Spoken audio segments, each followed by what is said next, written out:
Your sentence today could be the elf is getting fit, or you could go for the elf is lifting weights, or you could write the elf is exercising.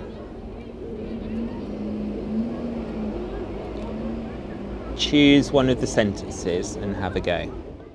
So please remember that you're supporting your child to write the sentence. You're not writing it for them or getting them to copy it. So get your child to say the sentence several times to help them to remember it.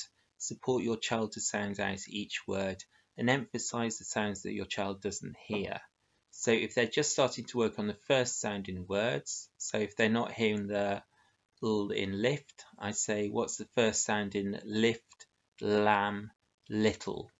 If they can't tell you the L sound, then give them a choice of 2 or 3 sounds. Is it S, L, or N, to help them to tune into it? If your child's hearing the first sound but not the last sound, then emphasize the sound they're not hearing. Lift. What's the last sound in lift? If your child's hearing the 3 sounds in lift, like they say L, ita, then emphasize the sound they're not hearing. Lift. Lift. If a word has 2 or more syllables, work on your child sounding out 1 syllable at a time. And if your child doesn't know how to write the sound, give them 3 or 4 choices from the sound mat using the pictures to help them, as I've shown you in the writing workshops.